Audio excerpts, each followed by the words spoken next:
अनर्थाचं आहे. अनर्थाचं जीवन जगणारे ते नरकाला जातात, स्वार्थाचं जीवन जगणारे ते नरकाला जात नाहीत, परंतु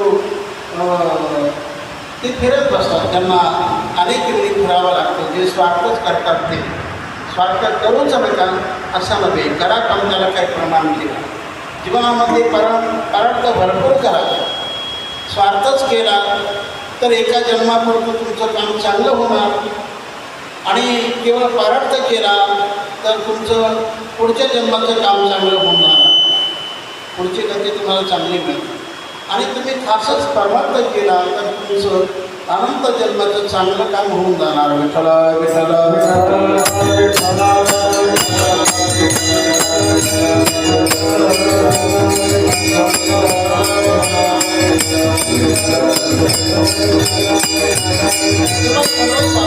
संतांचं जीवन आहे हे पारमार्थिक वर्गातील असतं. अशा सकळ संतांमध्ये ज्यांचं नाव जग प्रसिद्ध आहे त्यांना विश्वगुरू असं आपण नेहमी म्हणत राहतो. विश्वगुरू हे पद सगळ्यामध्ये मोठं पद आहे. जिथं माऊली एवढे तयार झाले तर हे सगळं श्रेय निवृत्तीनाथांच्याकडे जातं. अशा निवृत्तीनाथांच्या दरबारामध्ये आजची ही कीर्तन सेवा आहे. याकरता निवडलेला अभंग सर्वांच्या परिचित आहे. धन्यादी दिन झाले संतांचे दर्शन, झाले पापाता पातुटी, दैल गेले उठाउठी. जीवनामध्ये जे एक विशिष्ट दर्शन घडलं त्या दर्शनाबद्दल आपली भावना महाराज प्रकट करत आहे. मनुष्य धन्यता कधी प्रकट करतो,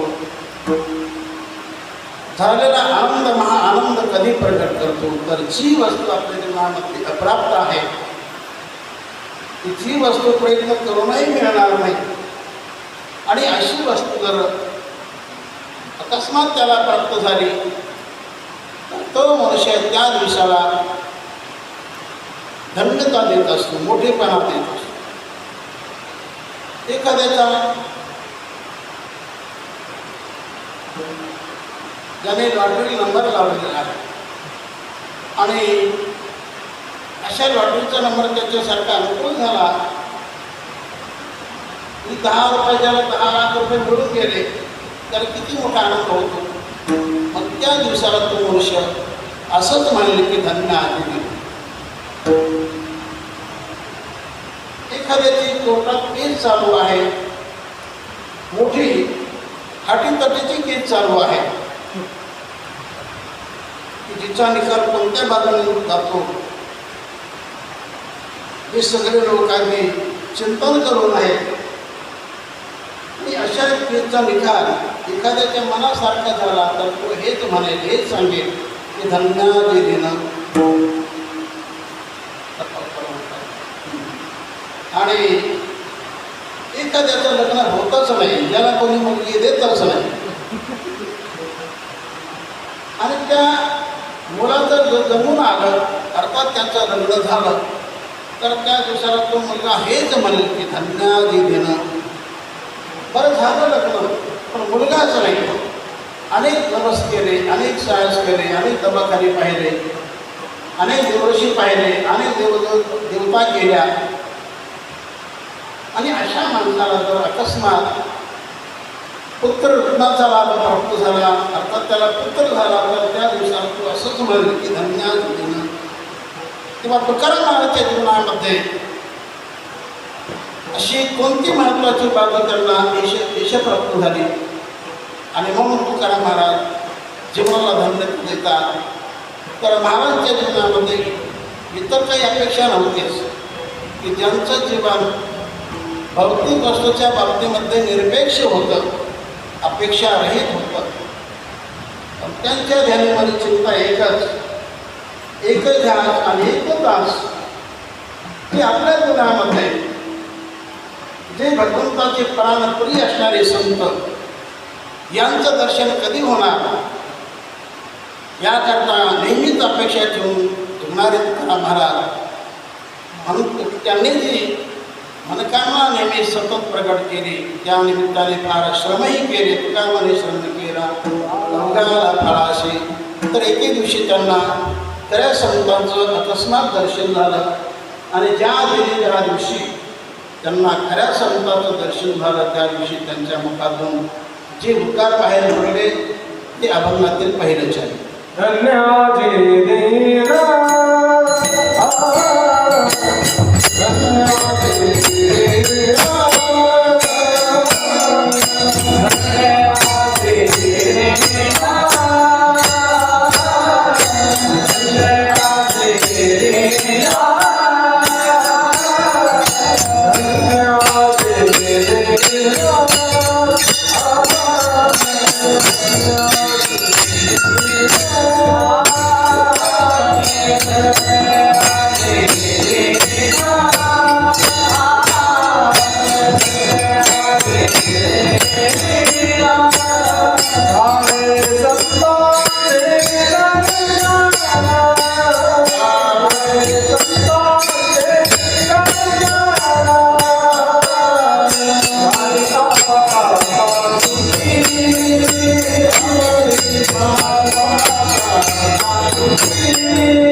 अभंगातील हे प्रथम चरण आहे. महाराज बोलतात की धन्याचे दिन झाले संतांचे दर्शन. धन्य आदि दिन. धन्य हा शब्द देखील पवित्र शब्द आहे, कृत्य प्रतीचा शब्द आहे. आपले भोले महाराज म्हणत असतात की सुकृती पुण्यवान धन्य आहे. अर्थात ज्याचं जीवन सुकृती संपन्न आहे, पुण्य संपन्न आहे, भक्ती संपन्न आहे, तो खरा धन्य. विठ्ठला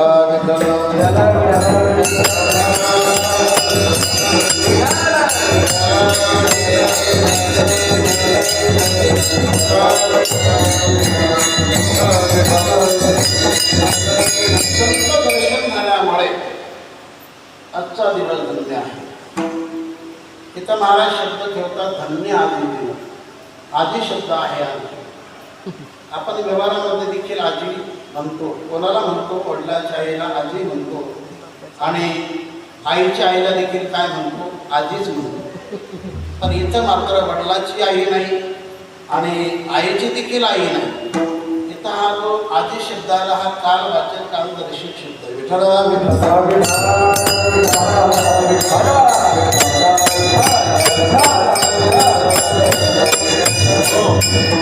दीन शब्द आणि दिन शब्द. दीन म्हणजे घरी आणि दिन म्हणजे दिवस. एकाची वेलांटी दीर्घ आहे, एकाची वेलांटी ह्रस्व आहे. धन्य आदी दिन. या ठिकाणी हा जो शब्द आपण अर्थाला घ्यायचा आहे तो शब्द म्हणजे दिन. याची विरांती ह्रस्व आहे. धन्यादी दिन. दिन म्हटलं की गरीब होतो आणि दिन म्हटलं की दिवस होतो. तर आजचा दिवस धन्य आहे. चालू वर्तमान काळ. आजचा दिवस धन्य आहे. कशामुळे? झाले संतांचे दर्शन. दर्शन हे संतांचं असतं आणि इतरांची गाठ आणि भेट असते. इतर किती मोठा जीव असला, किती मोठा पुढारी असेल अथवा किती मोठा जरी असेल श्रीमंत, तर त्याचं दर्शन असं म्हणता येत नाही. त्यांची म्हणा काय गाठ आणि भेट झाली असं म्हणा. आणि वारकऱ्याचं म्हणा त्यांच्याकडे गेले, गुरुजनाकडे गेले, थोडा मोठ्यांच्याकडे गेले तर त्यांचं दर्शन झालं असं शब्द बोला.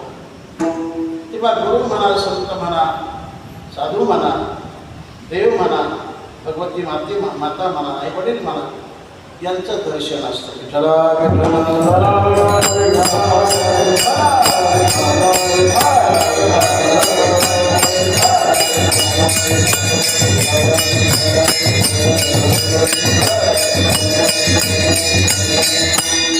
तेव्हा दर्शन कनिष्ठाचं नसतं, दर्शन हे श्रेष्ठांचं असतं.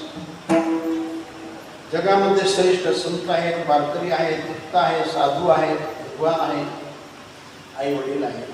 आई वडिलाला प्रथम मान आहे जगामध्ये, किती कोणी मोठं असो, पण पहिला मान वेदाने आई वडिलाचा दाखवलेला आहे.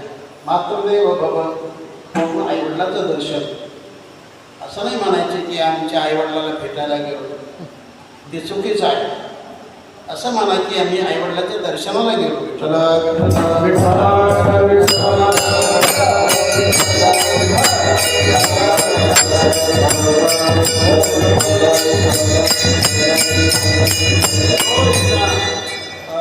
दुर्वास महाराज गोकुळामध्ये गेले आणि नारद वर्षी गोकुळात गेले आणि दर्शन करून परत निघाल्यानंतर दुर्वास महाराज गोकुळात येऊ लागले. तर दोन संतांची भेट झाली. दुर्वास महाराजांनी विचारलं, महाराज कुठे गेले? म्हटले गोकुळात. कोणाकडे? म्हणजे श्री राधे, त्यांच्या दर्शनासाठी. तेव्हा दुर्वास महाराज म्हटले, तुमच्यासारखे आणि राधेचं दर्शन? पण म्हटले तुम्हाला काही अधिकार करणार, निघून गेले. कारण राधेचा अधिकार दोन्ही क्षेत्रामध्ये जमा होतो. राधेचं जीवन हे संतांमध्ये मोडू शकतं आणि भक्तामध्ये मोडू शकतं आणि देवामध्ये मोडू शकतं. राधा ही भगवान कृष्णाची महान शक्ती होती. राधा ही कृष्णापेक्षा काही वेगळी नव्हती. भगवंताचं स्वरूप म्हणजे राधा आहे. त्यांच्यामध्ये असा भेद नाही. दिसायला दोन पण असायला एक आहे. भगवान कृष्ण स्वतः सांगतात, अवैर बुद्धे भेदंच यक करोते नराधमा तस्य वास कालसूत्रे यावत चंद्र दिवाकर. भगवान म्हणतात, माझ्यामध्ये आणि राधेमध्ये जो भेद करील तो नरकाला जाईल असं चिंता. आमच्यामध्ये भेद करायचा, दिसायला दोन पण असायला आम्ही एकच आहोत. धार्मिक क्षेत्रामध्ये, परमार्थिक क्षेत्रामध्ये मोठा अधिकार आहे. आणि म्हणून परीक्षित राजाला भागवत सांगत असताना शुकाचार्यांनी राधेचं नावच घेतलं नाही. राधेचं नावच घेतलं नाही. तर नाव जर घेतलं तर शुकाचार्यांना 6 महिने समाधी लागत असं चिंतन आहे. राधा नाम मात्रेन मूर्छा शान नाशिकी भवेत. 6 महिने समाधी लागायची. याकरता शुकाचार्यांनी विचार केला, आपण जर राधेचं नाव घेतलं, आपलं मग श्रद्धास्थान आहे, पण या वेळेला आपण राधेचं चिंतन केलं, नाव घेतलं तर आपल्याला समाधी लागून जाणार. आणि मग या राजाला ज्ञान कोण सांगणार, याचा उद्धार कोण करणार. याकरता शुकाचार्याने पुऱ्या भागवतामध्ये राधेचं नावच येऊ दिलं नाही.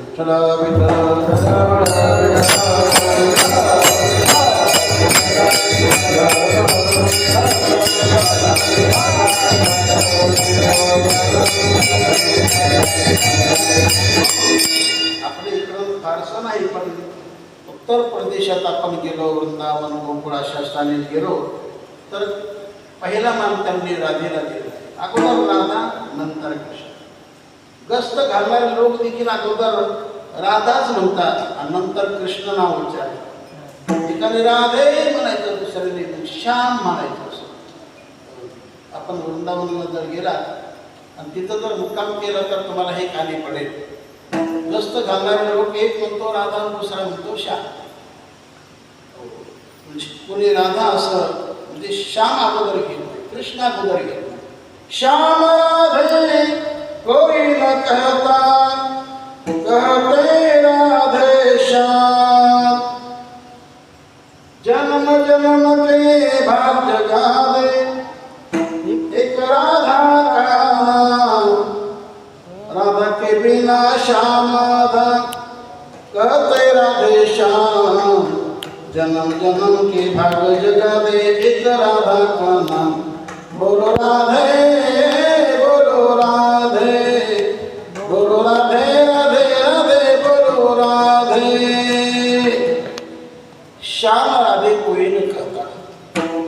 श्याम राधा असं कोणी म्हणत नाही. मग काय म्हणतात? राधेश्याम. विठ्ठल विठ्ठल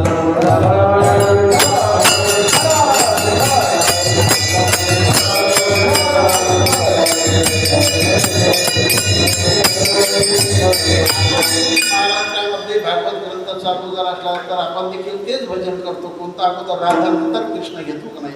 आपण भजन करतो का नाही? राधा राधा कृष्ण राधा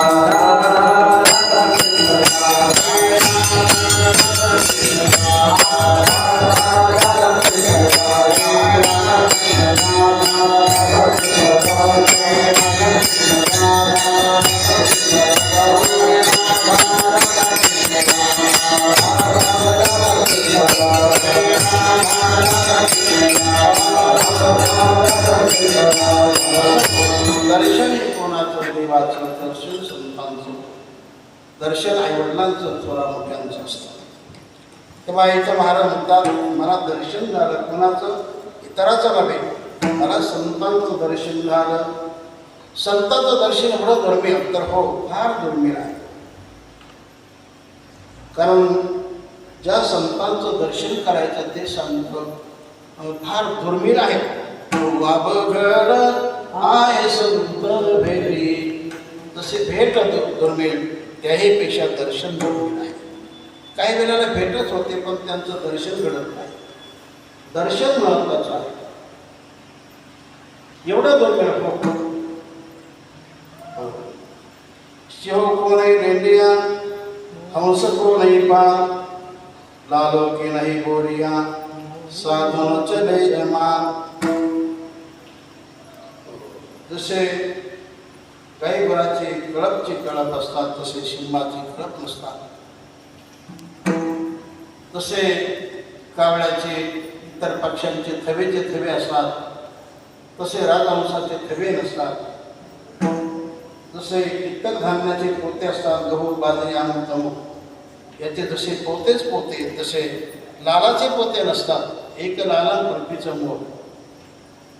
तेव्हा इतर जसे माणसं भरपूर असतात तसे संत फार नसतात. लाखो माणसामध्ये एखादा संत.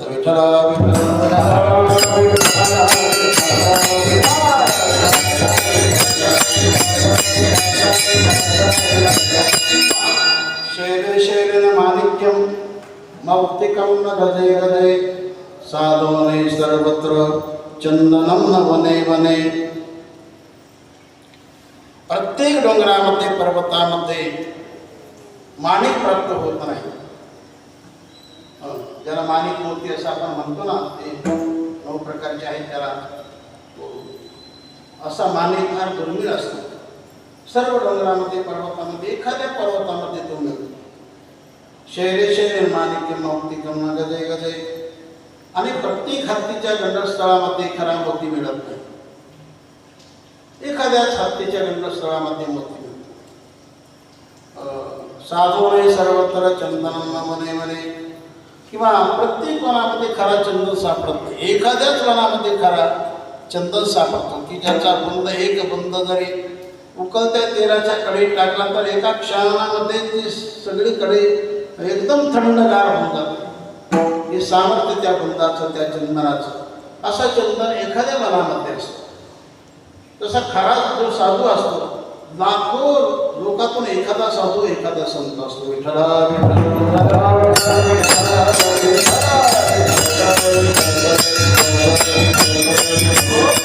संत दिसायला फार असतात पण संत असायला एखादाच असतो. संत दिसायला एखादाच असतो. म्हणून माणसाला संताचा आवा आणता येतो पण संतांचा भाव आणता येतो. तशी कृती होत नाही. संताचं संतपण दिसण्यात नसून असण्यात आहे, बोलण्यात नसून करण्यात आहे. केवळ वरच्या आकारात नसून ते खऱ्या अर्थाने विचारामध्ये, मनामध्ये, आचरणामध्ये.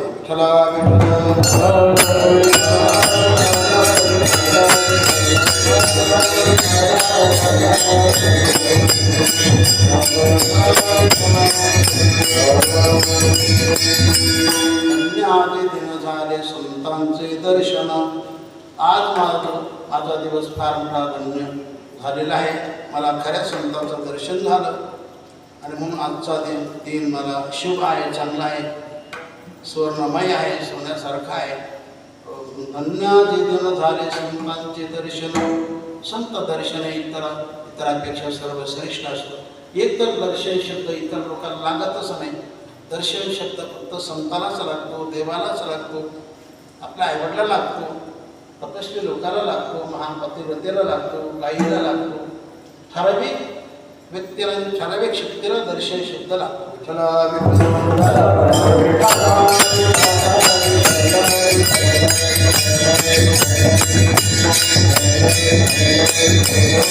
महाराजांना संतांचं दर्शन झालं हे खरं आहे. झालं दर्शन, पण पुढे काय झालं?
संत दर्शनाचा परिणाम सांगतात. संत दर्शनाचं सामर्थ्य शक्ती सांगतात की मला दर्शन घडलं, त्याचा परिणाम माझं पाप गेलं, माझे ताप गेले, माझं दैन्य गेलं. तर जगद्गुरु तुकाराम महाराज हे बोलत आहेत, हे तुमचं आमचं वकिली पत्र आहे. तुकाराम महाराज 9:30 विठ्ठला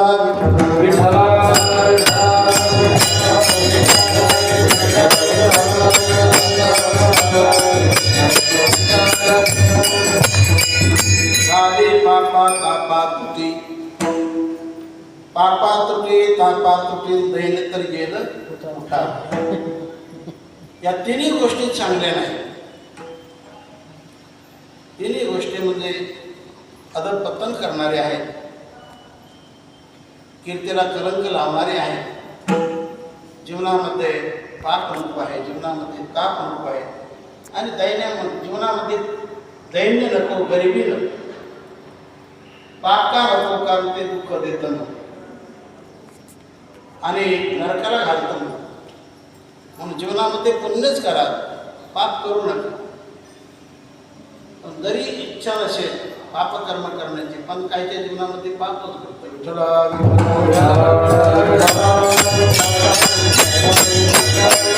करुणा ढाकावी, प्रार्थना करावी, मनापासून करावी, कळकळीची तळमळीची. देवा आमचं जीवन असं आज जातं, त्याला काय करणं, आमची इच्छा नसताना असं का होतं? मग देवाला करुणा करा, मग देव कृपा करेल, तुमचं पाप नष्ट होऊन जाईल.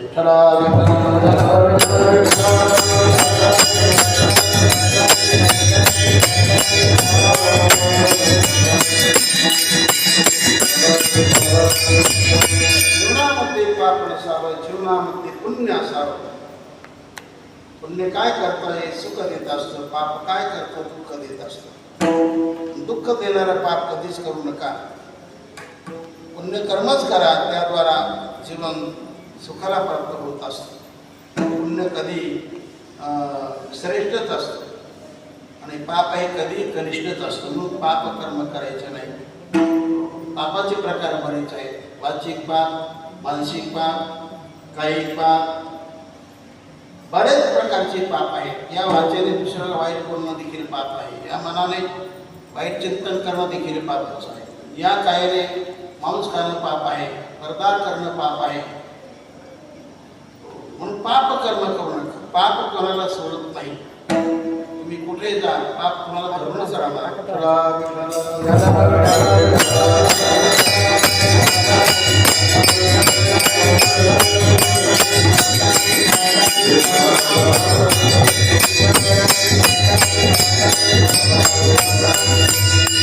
पाप कर्म अथवा पुण्यकर्म हे कर्त्या माणसाला धरत असतो.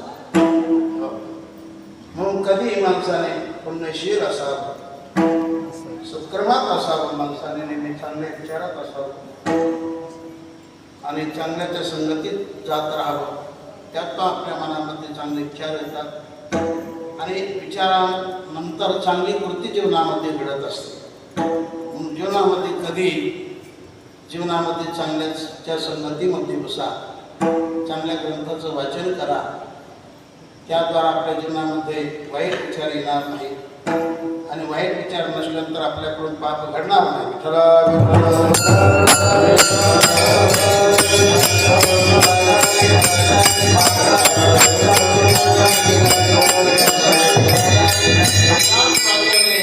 असत्य बोलणं हे पाप आहे.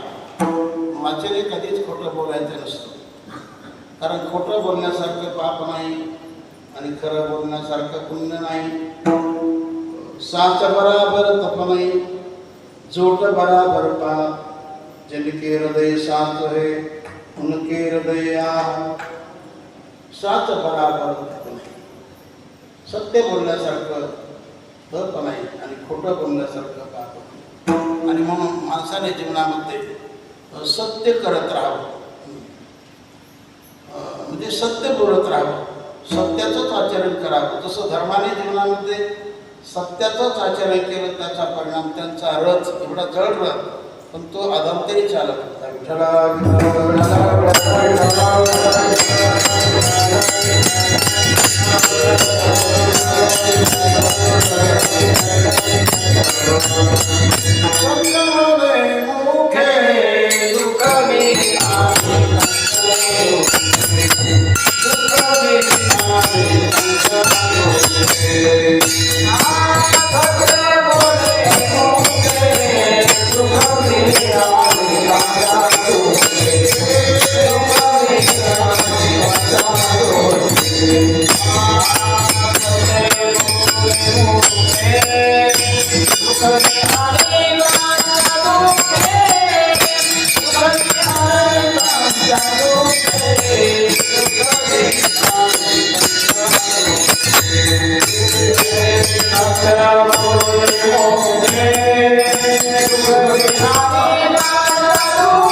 पाप त्याचे नाव नभिचरिते नित आणि भलते जीवनमत्त करी सदा. जीवनामध्ये भलतं संत करणं याला पाप समजलेलं आहे. वाईट खाणं याला पाप म्हटलेलं आहे. वाईट बोलणं याला पाप म्हटलेलं आहे. वाईट करणं याला पाप म्हटलेलं आहे. करताना तुम्ही चांगलंच करा, बोलताना तुम्ही चांगलंच बोला, जीवन जगताना चांगलंच जगा. आपणही चांगलं जगा, दुसऱ्या देखील चांगलं जगू द्या. याला पुण्य म्हटलं तरी चालणार आहे.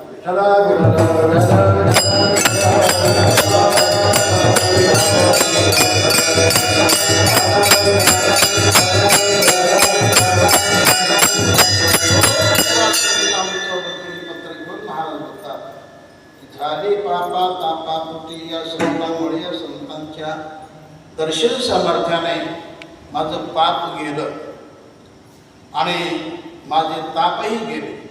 तापाचे प्रकार 3 आहेत: आध्यात्मिक, अधिभौतिक, अधिदैविक.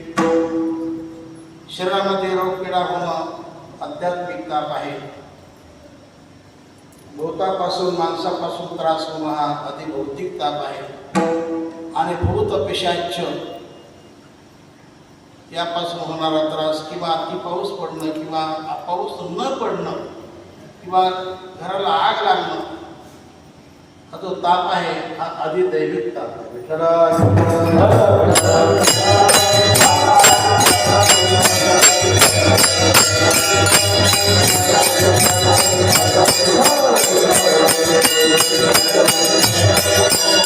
ताप जरी असते पण खऱ्या संतांचं जर तुम्हाला दर्शन घडलं तर तिन्ही प्रकारचे ताप नष्ट होतात. नाथवार सांगतात ना, त्रिविध तपाची झाली बोल झाली बोल झाली बोल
त्रिविध तापाचे झाले गोळवण देखील आचरण वैष्णवांचे मज वाटे त्याशी अलिंगन द्यावे दान सोडावे चरण त्यांचे. एकनाथ महाराज सांगतात हे तिन्ही प्रकारचे ताप नष्ट होतात खऱ्या संतांचं दर्शन झालं. पाप ताप दैन्य गेले संत पावले पाहता. तर एवढी महान शक्ती संतांच्या दर्शनामध्ये आहे. आपलं कशामध्ये झाली पापातून दैन्य गेले उठावते. सर्व प्रकारचे ताप नष्ट होतात, सर्व प्रकारचे पापही नष्ट होतात आणि त्याचं दैन्य देखील नष्ट होत असतं. माणसाकडे दैन्य नसावं, माणसाकडे श्रीमंती असावी, संपत्ती असावी. दैन्याचे दोन प्रकार, अज्ञान असणं हे खरं दैन्य आहे. दोन प्रकार दैन्याचे गरिबीचे आहे. संपत्ती असणं ही गरिबी आहे आणि अज्ञान असणं ही देखील गरिबी आहे. परमार्थ नसणं ही देखील गरिबीच आहे. ज्याला परमार्थ म्हणजे ज्याला वारी आवडत नाही, तीर्थयात्रा आवडत नाही, ज्याला दानधर्म आवडत नाही, ज्याला आईबाप आवडत नाही, ज्याला साधुसंत आवडत नाही, ज्याला गुरुजन आवडत नाही, समजा तो गरीब असेल.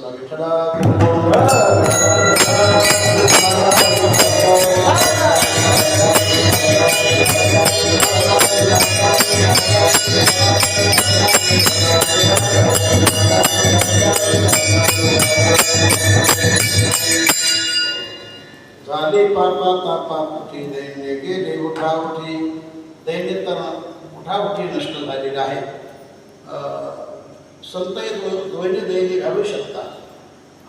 तुमच्याकडे जरी गरिबी असेल, 18-20 दारिद्र्य असेल, पण संतांची कृपा झाली तर तुमच्याकडे लक्ष्मी कमी पडणार नाही.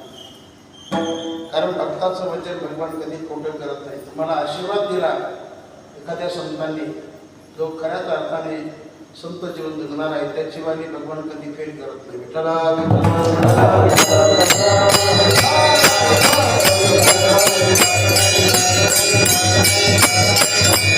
संतांकडे आशीर्वादाचं बळ फार मोठं असतं. इतर बाळाने ते कमी असतील दिसतील, त्यांच्याकडे विषय फार नसतील, म्हणजे नसतातच, इतर भोग नसतील, पण त्यांच्याकडे हे बळ फार मोठं. कोणतं? तपाचं बळ फार मोठं असतं, सत्याचं बळ फार मोठं, की ज्या तपाला तोड नाही जोड नाही एवढं तप संतांकडे असतं. तप परिपूर्ण जीवन असतं. संतांचा आशीर्वाद घ्यावा. एखाद्या संतांकडून वस्तू घेण्यापेक्षा त्यांच्याकडून आशीर्वादच घ्या.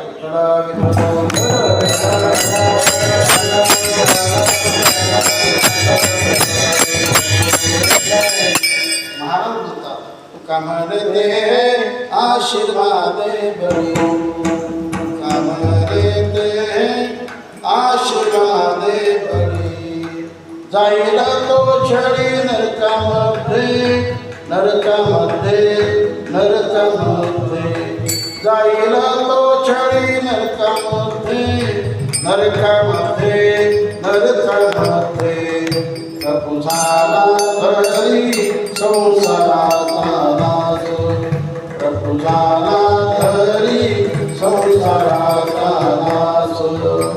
संतांचा आशीर्वाद घ्या, आपल्या गुरुदेवांचा आशीर्वाद घ्या, आईवडिलांचा आशीर्वाद घ्या.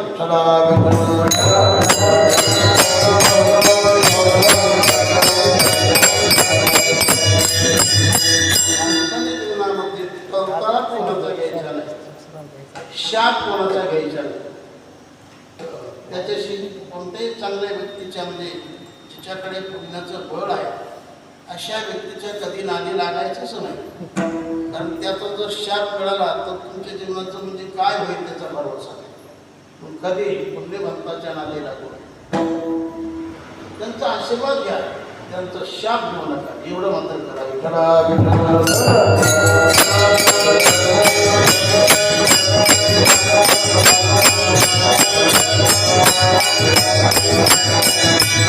आशीर्वादाने काय मिळत नाही आणि शापाने काय घडत नाही.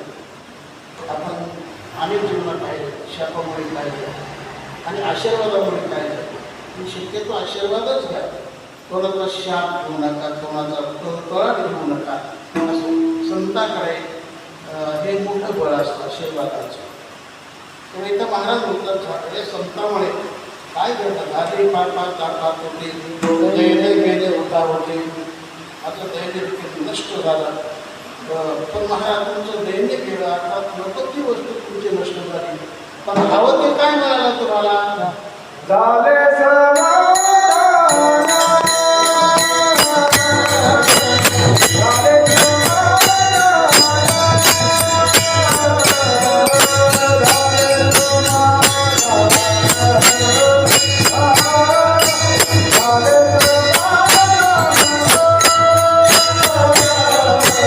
Hare Krishna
आणि पायी सावले मन. महाराज बोलतात माझ्या जीवनामध्ये इष्ट काय झाले ते सांगू का? झाले समाधान. माझ्या जीवनातून नको ते गेलं म्हणजे पापादी या गोष्टी नष्ट झाल्या आणि माझ्या जीवनामध्ये हवं ते मिळाले. काय मिळालं? झाले समाधान. माझं जीवन समाधानाला प्राप्त झालं. समाधान हे जीवनाचं सार आहे. माणसाने समाधानी असावं, समाधानात राहावं. समाधान फार दुर्मिळ आहे. म्हणून जीवनामध्ये सुख म्हणा, शांती म्हणा, आनंद म्हणा, समाधान म्हणा, या गोष्टी फार दुर्मिळ. विठ्ठला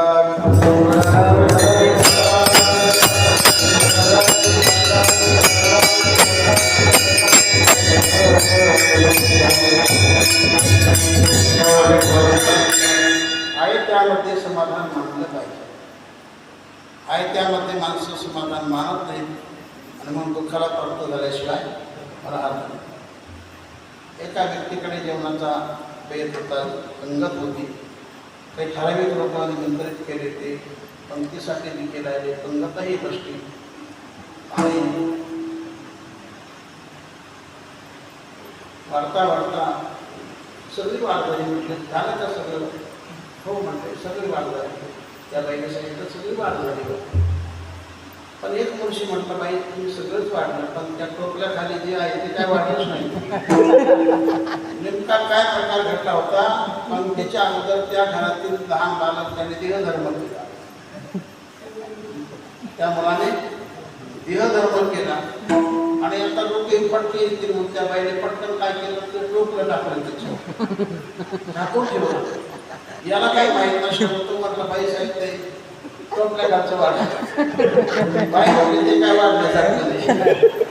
म्हणजे आहे त्याच्यामध्ये माणसाने समाधान म्हणा. विठ्ठला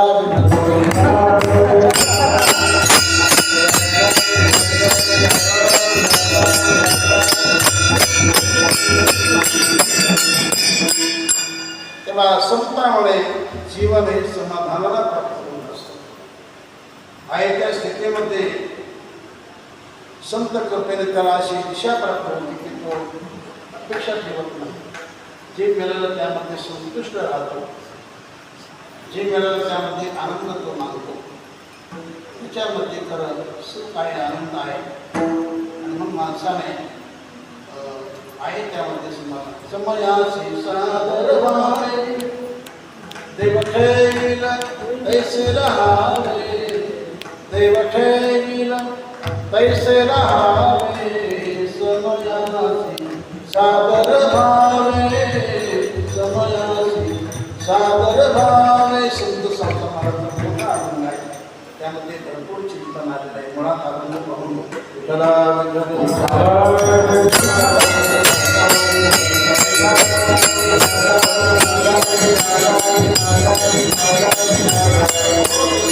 कसं समाधान माना. दुःखित अंतःकरण करू नका. तेव्हा समाधान हे संताकडे असतं. तो अधिकार संताकडे असतो. त्यांनी कृपा केली तर आपलं सगळं काही समाधान, सर्व काही सुख आपल्या जीवनामध्ये प्राप्त होऊन जाणार. तेव्हा या संतामुळे काय घडलं तर माझं जीवन हे समाधानाला प्राप्त झालं. झाले समाधान. आणि पुढे काय घडलं? पायी सावले मन. मन स्थिर झालं. मन स्थिर होत नाही. मन हे चंचल आहे. याला काही वेळ लागत नाही इकडे तिकडे जाण्यासाठी. बहुत चंचल चपळ जाता येता लगे वेळ. चंचल मन जिथं असतं तिथं सुख नसतं. अशांत मन जिथं असतं तिथं सुख नसतं. त्यामुळे माणसाने आपलं मन स्थिर करा. स्थिर करोनिया मन, करोनिया वाचे गावा जनार्दन. भगवंताचं नामचिंतन करा, मन स्थिर करा.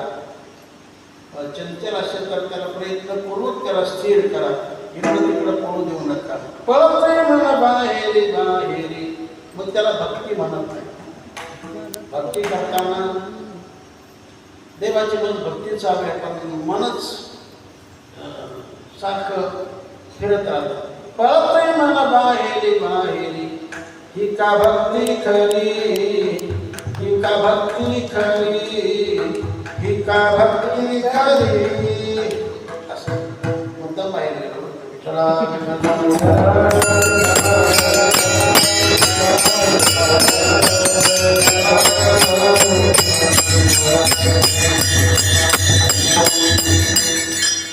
मन फार चंचल आहे, पायी विसावले मन हे विश्रांतीला प्राप्त होत नाही.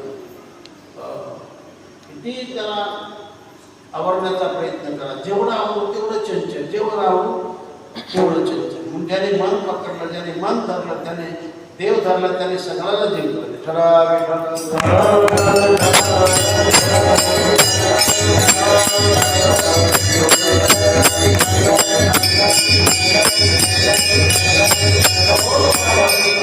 शक्ती आहे, तर त्याला दृढ करण्यासाठी याकरता प्रयत्नशील राहा, गाफील राहू नका,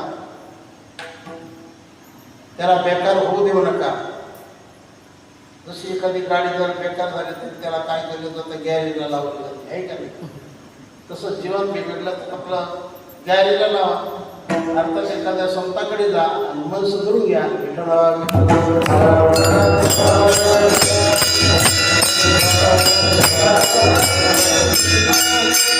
खऱ्या संतांकडे गेल्यानंतर, त्यांची संतती धरल्यानंतर तुमच्या जीवनामध्ये तुमचं मन देखील पवित्र होऊन जाणार, तुमचं मन देखील स्थिर होऊन जाणार. आणि जिथं मन स्थिर झालं तिथं समाधान असतं, तिथं आनंद असतो. मग पहिलं मन स्थिर करा.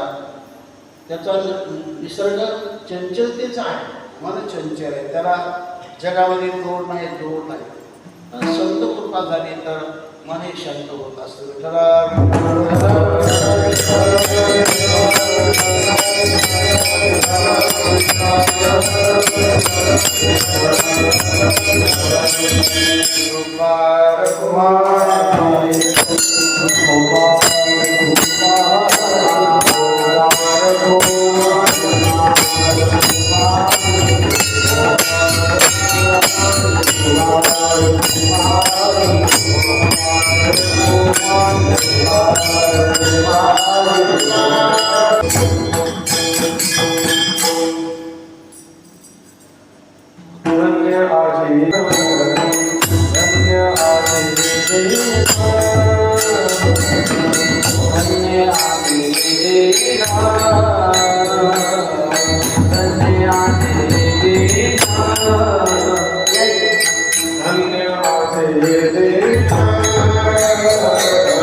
तेव्हा आता आपल्याला नोटीस लागली भगवंताची साधू संतांची इच्छा आहे यात लवकर आटपून घ्या.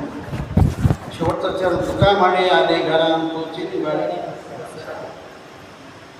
ज्या दिवशी खरे संत आपल्या दारी घरी येतील तीच खरी दिवाळी, तोच खरा दसरा, तोची दिवाळी दसरा. दसरा सण अगोदर असतो, दिवाळी सण नंतर येतो. पण इथं हे जमण्यासाठी प्रात जमण्यासाठी महाराज म्हणतात तुका म्हणे आले घरा. असं सर्वांचं जीवन नसतं, भाविकाचं जीवन असतं. आणि इतर जे फालतू माणसं असतात तुका म्हणे आले घरात पुढचे दरवाजे बंद करा, अशी इतर अभावी लोक यांची भावना, संतांप्रती भावना चालू ठेवा. तुमचं कधी कल्याणच होणार. कधी माणसाने थट्टा मट्टा कोणाची करू नये, मस्करी करू नये, तिरस्कार करू नये, कोणाला कमी लेखू नये. हे फार मोठं परमार्थाचं पथ्य आहे. संतांना कधी मानपान दिला पाहिजे, त्यातून देवाला आनंद होत असतो. जसं लेकराला मानपान दिला तर खरा आनंद आईला होतो. त्याप्रमाणे आपण देवाच्या भक्ताला, देवाच्या वारकऱ्याला, साधू संताला जर आपण मानपान दिला, त्यांचा सत्कार केला, सोहळा केला तर भगवंताला देखील अति अति आनंद होत असतो. ज्याला देवाची प्रसन्नता प्राप्त करायची असेल, कृपा प्राप्त करायची असेल, त्यांनी वारकऱ्याची, साधू संतांची, गुरुजनांची, चांगल्या व्यक्तीची सेवा करा.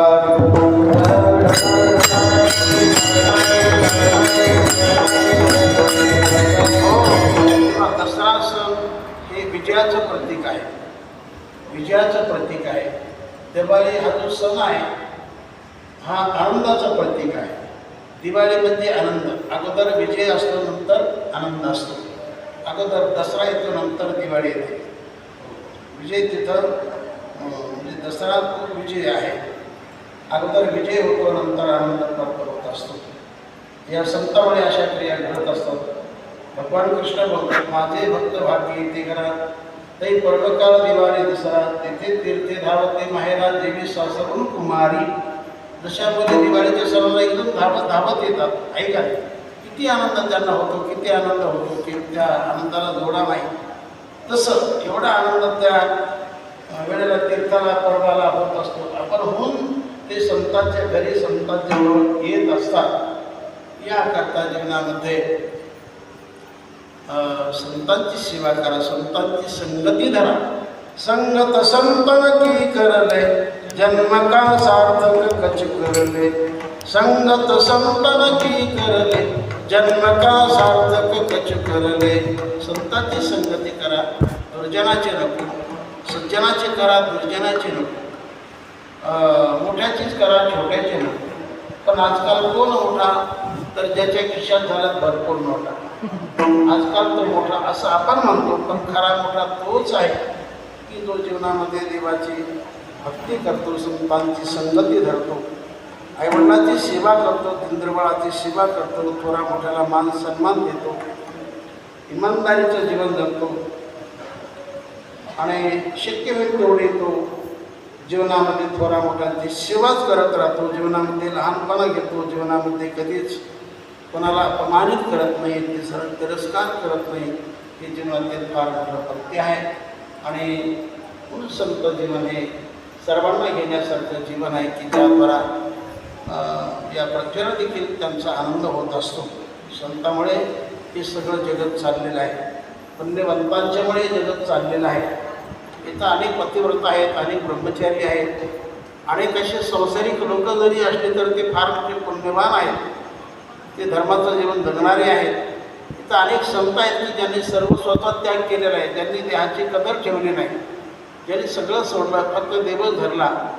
यांच्या पुण्याने सगळं चालत असतं. गायीच्या पुण्याने सगळं चालत असतं. सत्कर्माने सगळं चालत असतं. जेवढं होईल तेवढं चांगलं करा, नामचिंतन भरपूर करा. कारण नामचिंतन म्हणजे फार मोठा धर्म आहे. सकळ धर्माचे कारण नामस्मरण हरी कीर्तन. दया क्षमा समाधान, दया क्षमा समाधान. संत जन साधिती, संत जन साधिती निज धर्म हा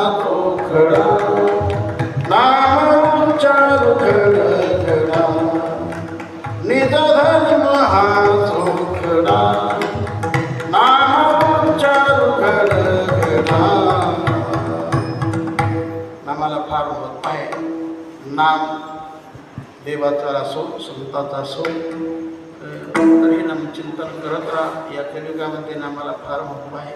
तेव्हा ही नगरी भगवान शिवाची शंकराची अंतिम थोडं नामचिंतन करू आणि आपल्या शिवासमोर हर हर महादेव शंभो हर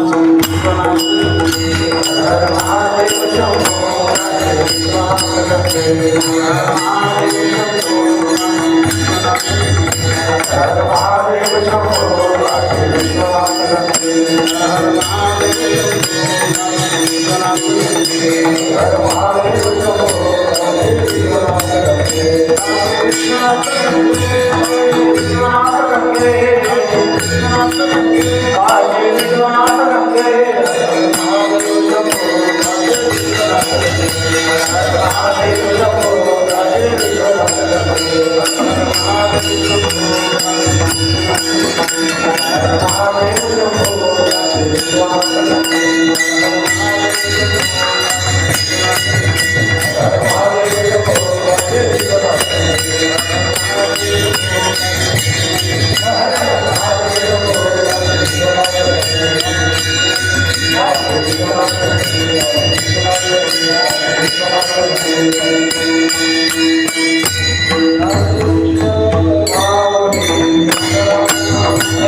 धन्याचे दिन झाले संतांचे दर्शन झाले पापा तापात दैन्य गेले उठाउठी झाले समाधान पायी विसावले मन झाले पापा तापात दैन्य गेले उठाउठी तुका म्हणे आले घरात तुझी दिवाळी दसरा झाले पापा तापात दैन्य गेले उठाउठी असतो. टाईम संपला याकरता सेवा ही संपली. तेव्हा ही झालेली सेवा भगवंताच्या चरणी सकल साधू संतांच्या चरणी ज्या स्थानी आपली सेवा आहे असे विश्वगुरु विठ्ठलनाथ महाराज या पवित्र चरणी तथा सद्गुरु गरुड महाराज या पवित्र चरणी तथा बोधे बाबा या पवित्र चरणी सर्व गुरुजनांच्या चरणी ही सेवा तथा गोदावरी मातेच्या चरणी सेवा अर्पण करतो. त्र्यंबकेश्वर भगवंताच्या चरणी सेवा अर्पण करतो आणि याच ठिकाणी सेवेला विनंती.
विश्व संत